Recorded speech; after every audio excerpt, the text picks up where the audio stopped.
The trajectory of Bitcoin's innovation and adoption will continue, with or without the active participation or understanding of any single nation. The question that remains is whether we will be leaders or laggards in this inevitable financial evolution. Greetings and salutations, my fellow plebs. My name is Walker and this is the Bitcoin Podcast. It's Wednesday, October 25th, 2023. The Bitcoin block height is 813823, and the value of one Bitcoin is still one Bitcoin. Today's episode is a Bitcoin Out Loud read, and I'm going to read you a piece by Preston Pysh that Bitcoin Magazine published just a few hours ago. As soon as I read this piece, I knew I wanted to read it for you guys. Preston does a fantastic job of synthesizing the ideals of Bitcoin as a rebuttal to the totalitarian FinCEN proposal and absurdly ill-informed letter to the White House, led by Senator Warren, regarding cryptocurrency's alleged use in terrorist funding. I had Preston on the Bitcoin Podcast back in September, and I highly recommend checking out that episode for a deeper dive into Preston's perspectives after you finish listening to this one today.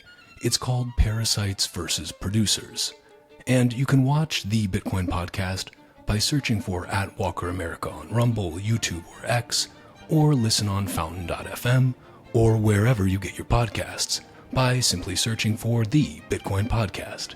If you listen to the Bitcoin Podcast on Fountain, consider giving the show a boost or creating a clip of something you found interesting so more people can find the show. For those that have boosted this show already or zapped me on Noster, thank you. If you haven't checked out Fountain yet, I highly recommend it. You can send Bitcoin to your favorite podcasters and earn Bitcoin just for listening. Okay, that's enough of that. Without further ado, let's get into this Bitcoin Out Loud read. Bitcoin equals anti-totalitarianism. How to protect financial freedom in an age of market manipulation and policy overreach, by Preston Pysh. In the face of ongoing challenges to our cherished freedoms, it is imperative to critically examine the forces at play that threaten the very fabric of democracy. The ideals of freedom and open markets are at risk of being undermined by influential political forces seeking to impose oppressive order and control in the name of security. This article delves into the pressing need to fix our manipulated markets, protect Bitcoin and its inherent anti-totalitarian qualities, and inform U.S. policymakers that democratic values are what's at stake. The erosion of free markets and capitalism. People who think we currently have capitalism and free and open markets haven't been paying attention. The American economic landscape, once a paragon of capitalism, has undergone a seismic shift, particularly since the 2008 financial crisis, when lawmakers selectively bailed out bankers at the expense of the broader economy. The central banking system's pervasive influence has led to a distortion of free markets, with quantitative easing, QE, being employed as a tool to manipulate the bond market, artificially lowering the cost of capital and thus distorting the prices of everything. This manipulation has had far-reaching consequences, including the gutting of the middle class and the concentration of wealth in the hands of a few. In the wake of the Silicon Valley Bank failure this March, the deployment of tools such as the Bank Term Funding Program, BTFP, has further exacerbated these distortions, providing de facto yield curve control for banks, while leaving ordinary citizens to grapple with soaring interest rates and inflation. This divergence from naturally occurring economic markets and the suppression of a free and open cost of capital has pushed us closer to an economic model reminiscent of, you name it, communism regime, threatening the fundamental principles of capitalism and democracy. The newest assault on financial freedom and Bitcoin. In a recent letter from Senator Elizabeth Warren and numerous congressional members, they leverage international crises to further their own political agenda and curtail financial freedoms. Armed with a freshly published Wall Street Journal article that falsely suggests Hamas raised a significant sum of crypto funding to attack Israel, the truth couldn't be more obscured. The irony of the claim is that the Bitcoin blockchain provides evidence that anyone can dispute, which is exactly what happened the day following the senator's letter to the president. On October 18th, blockchain analysis firm Chainalysis clarified that while some terrorist organizations, including Hamas, do leverage cryptocurrencies for funding, the scale is extremely small relative to traditional fiat banking means. They emphasized that the transparency of blockchain technology makes it a less suitable medium for illicit activities, including terrorism financing. Additionally, Chainalysis pointed out that government agencies and private sector organizations can collaborate using blockchain analysis solutions to trace and disrupt the flow of funds to these terrorist groups. They also highlighted the importance of understanding the role of service providers in these financial networks, and cautioned against overestimating the scale of terrorism financing in cryptocurrency based on flawed analyses and misinterpretations. Delving deeper into the facts revealed by Chainalysis, it becomes increasingly evident how Senator Warren's letter dramatically skewed the situation. The detailed analysis zeroes in on a specific address that conducted over 1,300 deposits and 1,200 withdrawals within a mere 7.5 months, with a total inflow of roughly $82 million in cryptocurrency. However, a mere fraction of this amount, approximately $450,000, can be linked back to a wallet associated with the terrorist activities. This represents a mere 0.3461% of the purported 130 million claimed in the letter, a staggering discrepancy that lays bare the deceptive nature of the narrative being pushed to the White House. Not only has Business Insider reported on October 21st that Hamas operates with an annual budget of $300 million, but a significant portion of its funding also stems from taxing imports into Gaza, as well as international connections with Iran, a country to which the U.S. government recently, and rather ambiguously, may have released $6 billion in fiat currency to in September, just a month prior to the attack on Israel. Unlike Bitcoin, which offers a publicly accessible audit trail, citizens are left in the dark about this substantial financial transaction. The narrative on what was actually released depends heavily on the news outlet or political interest one consults, often resulting in biased and self-serving points of view. The irony. This stark contrast between politically manipulated numbers and the transparent reality a public blockchain provides underscores the urgent need for thorough, factual analysis and the adoption of publicly verifiable monetary units like Bitcoin.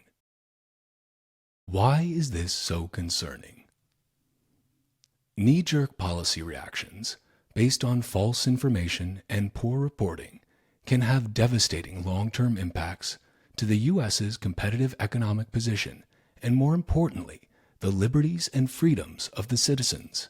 In what appears to be a coordinated policy response one day after Senator Warren's letter, the U.S. Financial Crimes Enforcement Network, FinCEN, came out with a proposal for special measures regarding convertible virtual currency mixing and labeled it a primary money laundering concern.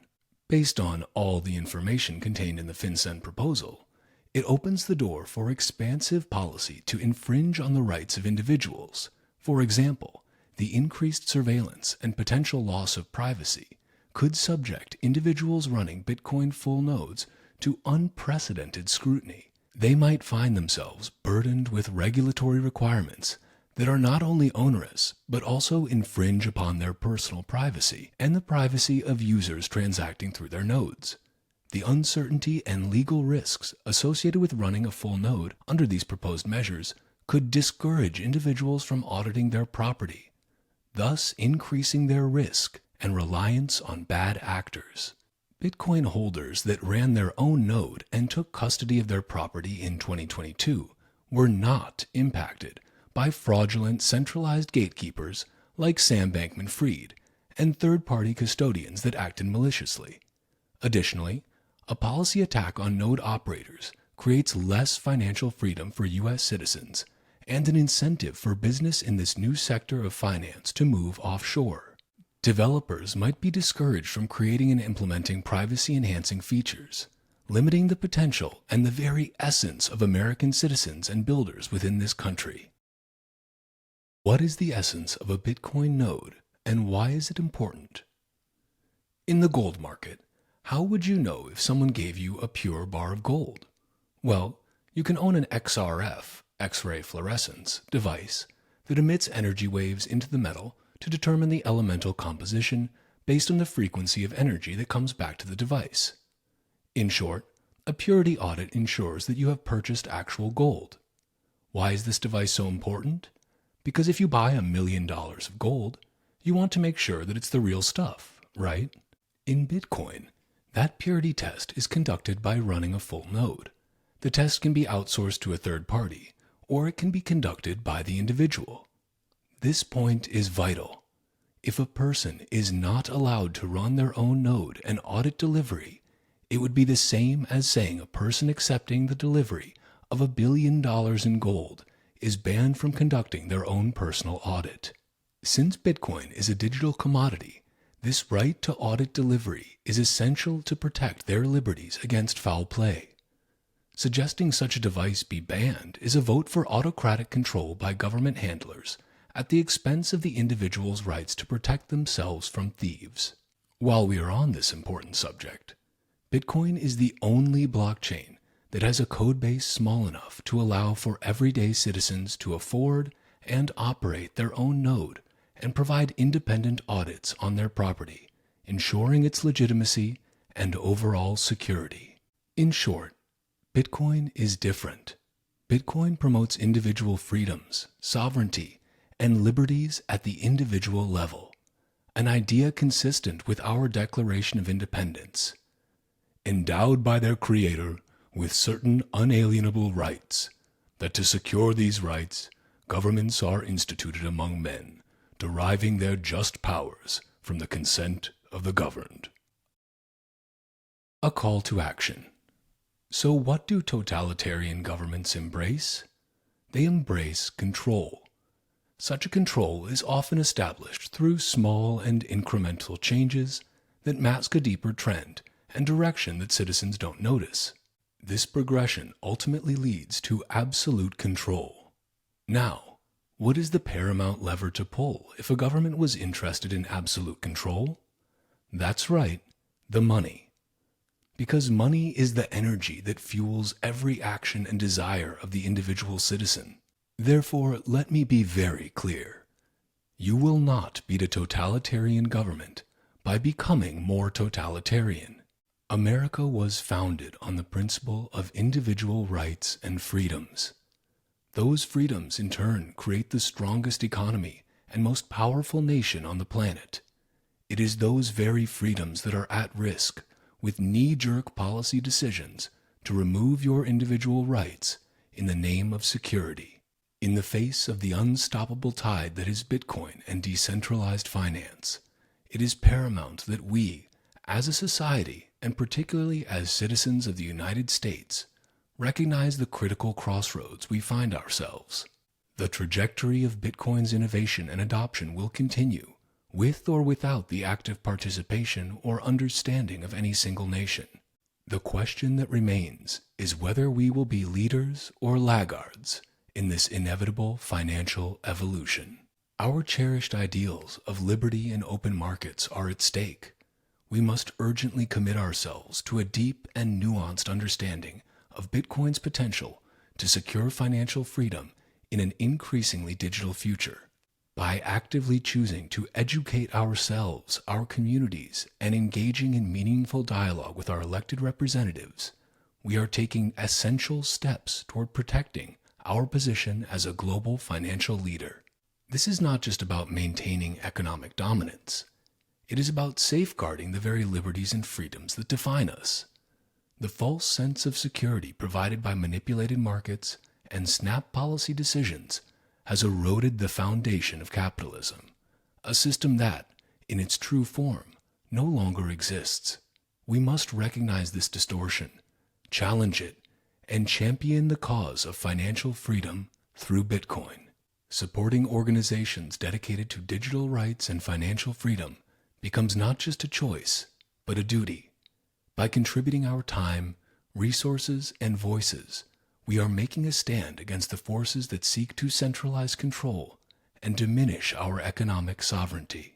On an individual level, embracing the tools that ensure our financial freedom, such as setting up Bitcoin wallets, running full Bitcoin nodes, and educating ourselves on the secure use of Bitcoin, is a powerful act of promoting freedom.